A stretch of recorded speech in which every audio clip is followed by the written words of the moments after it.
Una cosa es tomar ese arte total como idea estética, ¿no? Como tema que inspire la composición de una sinfonía o de, yo qué sé, de la representación de una obra de teatro, ¿no? Y otra es tomarlo como filosofía, ¿no? Tomarlo como mapa de la realidad.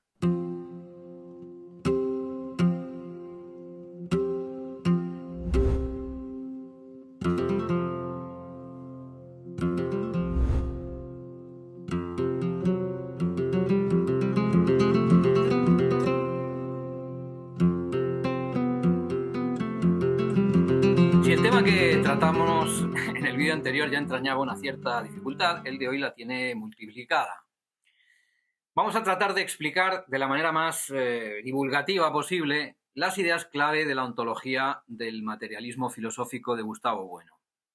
Por supuesto, me baso en su obra, pero principalmente en dos de sus libros, ¿no?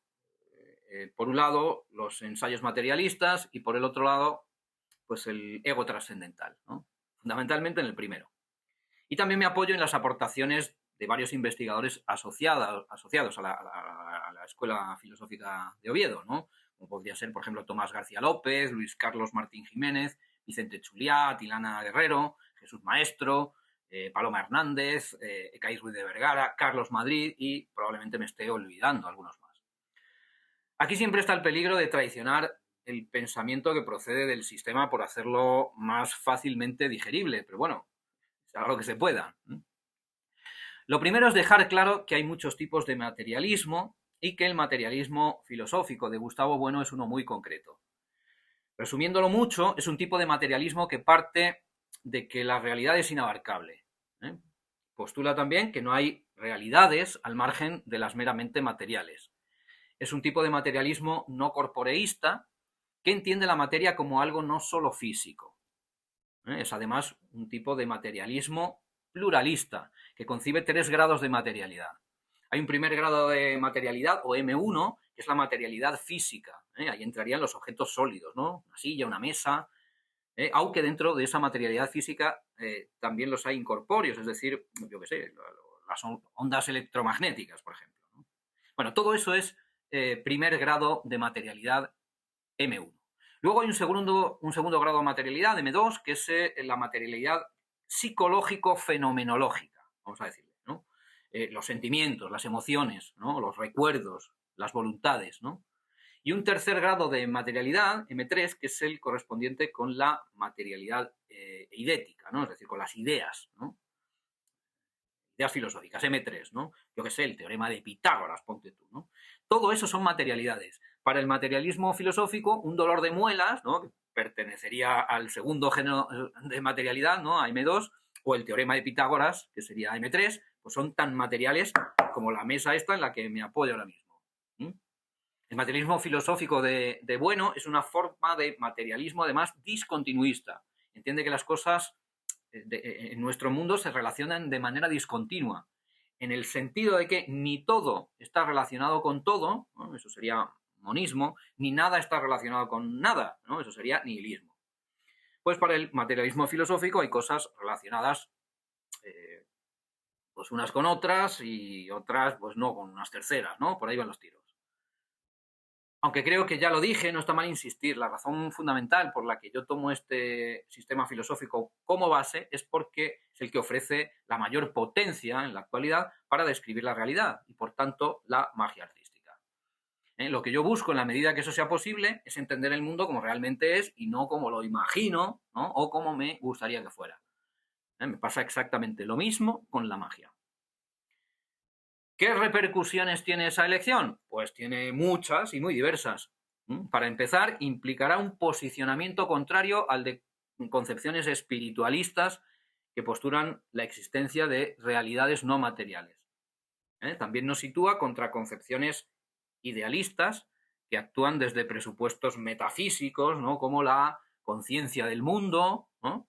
Por ejemplo, eso se escucha mucho, próximas a una versión romántica del artista como ser divino y que además colocan a la subjetividad, ¿no? Ya hablamos de esto en su momento, ¿no? A las emociones del artista, a lo que siente, a lo que desea, como eje ontológico fundamental. Postura que, por cierto, puede hacernos proclives a olvidar la importancia de otras realidades ontológicas constituyentes de la magia artística, o puede serlo pues, el mismo juego de magia o el espectador. También nos situaremos frente a presupuestos materialistas monistas que postulan la isonomía de las artes, es decir, que las artes son reductibles unas a otras, ¿no? Ya que, bueno, pues entienden que son en esencia una y la misma. Este sería el conocido caso de la idea de arte total de Wagner, ¿no? A mí la verdad es que me sorprende la cantidad de magos relevantes instalados en el mito de, pues, que la manera de hacer que el arte de la magia avance consiste en traducir al lenguaje mágico, ¿no? Como si de idioma se tratase, los saberes pertenecientes a otras artes que han experimentado históricamente un mayor desarrollo, ¿no?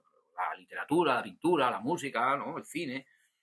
Claro que hay intersecciones, claro que hay cosas que se pueden aprovechar de otras categorías artísticas, pero pensar que las artes son reductibles unas a otras es metafísica. Y como decía Borges, la metafísica es una rama de la literatura fantástica. Claro, habrá quien no entienda muy bien qué repercusiones puede tener todo esto en la magia, ¿no? Alguno pensará, pues no sé en qué puede perjudicar que alguien crea en eso del arte total. Si al final lo que importa es que pues el señor sea buen artista y tenga un buen espectáculo, un buen show. Bueno, pues claro que importa, ¿no? Ray Bradbury escribió una novelita en la que unos hombres viajan al planeta Marte. Y al llegar resulta que se encuentran allí con que hay gente viviendo. Entonces, con el tiempo se van dando cuenta de que esos seres resultan ser sus propios familiares muertos que ahora viven en ese planeta. La obra es una belleza, ¿no? Y la idea es realmente hermosa. Yo me acuerdo que cuando la leí, la verdad es que me estremecí al imaginarme, ¿no?, a mí mismo encontrándome ahí con mi abuelo. Ahora, si después de leer la novela me pongo en marcha con la intención de viajar a Marte para encontrarme con mi abuelo fallecido, pues estoy en un serio problema. Claro, una cosa es la ficción y otra cosa es la realidad, ¿no? Una cosa es tomar ese arte total como idea estética, ¿no?, como tema que inspire la composición de una sinfonía o de, yo qué sé, de la representación de una obra de teatro, ¿no? Y otra es tomarlo como filosofía, ¿no? Tomarlo como mapa de la realidad. Eso es otro asunto. Algo que ya apuntamos en su momento es que el sistema filosófico analogado como mapa del mundo también condiciona los desplazamientos que podemos hacer en él. Jamás podremos dar los mismos pasos moviéndonos guiados por el mapa de un sistema filosófico idealista que por el de uno espiritualista o uno materialista. Una persona que se mueva por medio de ideas espiritualistas, es decir, que reconozca la existencia de vivientes incorpóreos, ¿no?, yo qué sé, dioses, demonios, la naturaleza, ¿no? La naturaleza concebida como una madre, ¿no? A la que si te portas mal con ella, pues ¿no?, y la contaminas, pues te manda terremotos, tsunamis, ¿no? Eso es espiritualismo también. Bueno, pues una persona que crea en la existencia de ese tipo de entidades y que crea que éstas ejercen influencia sobre su destino, entenderá la magia artística de manera muy distinta a como la entenderá alguien que se mueva por medio de ideas materialistas, para quien no existirán realidades al margen de la realidad material. Un buen ejemplo de ello, de esto que digo, ¿no?, es, pues, se encarna en las figuras de dos maestros de la magia española. Luis García, que es fundamentalmente espiritualista, aunque su pensamiento tiene también algunos estromas materialistas, ¿no?, y Juan Tamariz, que es fundamentalmente materialista, aunque su pensamiento también tiene algunos estromas idealistas, ¿no? Digamos que la pureza en esto es difícil, ¿no? Pero resulta que ambos genios, basándose en el mismo cuerpo teórico estructural lascaniano, desarrollan concepciones propias de la magia en muchos aspectos diametralmente opuestas. Un día me comentaba un alumno en clase que había estado en el MoMA, ¿no?, y que vio un cuadro que le había impresionado mucho, que es el de la máquina de trinos de Paul Klee. Me decía que, joder, que solo lo había visto en libros y que al verlo en directo, pues que le impresionó mucho, ¿no? Y que estuvo durante días pensando en cómo se podría llevar algo así a la magia. Pues es que lo mismo no se puede. ¿Quién sabe, no? O sea, las artes no forman un todo continuo. A eso hacen referencia las discontinuidades que se producen entre las distintas categorías artísticas de las que hablaba antes. El problema viene cuando uno asume acríticamente que se pueden hacer esas traducciones, ¿no? Quien se instala en ese mito, pues puede dedicar toda su vida a conseguir algo que no logrará, porque claro, es imposible hacerlo. Y qué desperdicio de vida, coño. Ojo, que yo soy el primero que he pensado exactamente de esa misma forma durante muchísimo tiempo. ¿Eh? Entiendo perfectamente eso, ¿no? Y que de primeras cueste cambiar la manera de pensar. Oye, porque es la hegemónica, además. Yo desde que entré en la magia tuve la suerte de que mis maestros, ¿no? Pues Ascanio, Juan, Gaby, me transmitieran la enorme profundidad y complejidad de este arte, basándome en sus enseñanzas y sumadas estas pues, a una inclinación natural que siempre he tenido por saber más pues, sobre aquellas cosas que me gustan o que me entusiasman, pues comencé a juntarme con gente que tenía inquietudes muy similares a las mías. Entonces me viene a la memoria la época en la que con amigos, por ejemplo como Gea o Javi Benítez, estábamos muchos, ¿no? No quiero ser injusto ahora y dejar de nombrar, Rafa Pícola, Juan Luque, Germán Marey, Jesús Hernández y otros muchos, nos juntábamos semana a semana para poner en común trabajos pues llevados a cabo por cada uno de los miembros de aquel grupo con la intención de sumar fuerzas y aprender sobre otras artes, ¿no? Sobre literatura, sobre artes visuales, sobre música, estética. ¿No? Claro, lo que teníamos en mente era simple, era que a medida que fuésemos comprendiendo más sobre las distintas artes, nuestra magia iría absorbiendo de allí, iría enriqueciéndose, evolucionando y desarrollándose. O sea, yo, al igual que el resto, asumíamos sin opción alguna cuestionamiento que el arte era un todo continuo, ¿no? El asunto es que, bueno, pues en mi caso personal, ya fuese en compañía o solo ya también posteriormente, pues de que entré en la magia he leído mucho sobre materias muy diversas no relacionadas con la magia artística, ¿no? Con la intención de comprender mejor nuestro arte. Aunque los resultados nunca fueron todo lo contundentes que yo hubiese esperado, al principio, pues no sé, el comienzo era muy divertido, ¿no? Pero con el paso del tiempo la sensación se fue tornando cada vez más desasosegante, ¿no? O sea, cuanto más leía, más se agravaba la sensación de desconcierto, ¿no? Y mayor era la seguridad de estar perdido, ¿no? O sea, en lugar de saber cada día más, sabía cada día menos. Ojo con eso, ¿eh? Porque uno piensa que leyendo mucho uno debe saber cada vez más, pero que en muchas ocasiones sucede lo contrario. Si tú lees cualquier cosa y de cualquier manera, ojito, ¿eh? Suerte con eso. Tanto es así que frené mi ritmo de lecturas hasta detenerlo por completo. Tiempo después ya pues me reconcilié de alguna forma con la lectura, ¿no? Volví a leer con una actitud mucho más hedónica, resignado, eso sí, a que era imposible poner orden a todo aquel collage, vamos a decir, ¿no? de múltiples subjetividades que parecía representar la filosofía, la teoría de la literatura, la estética, etc. Hasta que un día, casi por casualidad, pues me volví a encontrar con el materialismo filosófico de Gustavo Bueno y su escuela. ¿Eh? Yo ya me había tropezado con él años antes, ¿no? Y me pasó completamente desapercibido, la verdad. ¿Será que no era el momento? ¿Será que estaba muy verde? ¿Será que no entendí una mierda? No sé, ¿no? Pero a partir de ahí sí que comenzó la cosa a cambiar. Empecé a tener la sensación de que aquello que empezaba a tratar de leer, ¿no?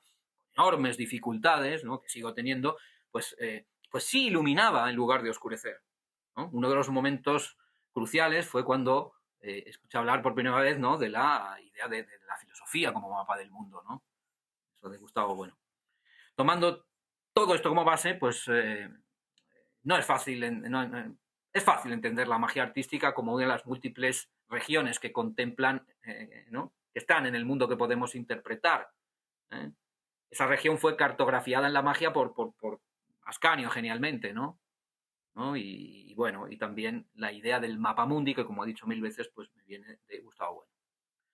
Otra cosa que no he dicho es que la validez de los distintos mapas, ya sean regionales, yo que sé, el de Sarpe, el de Ascanio, o mapas del mundo, ¿no?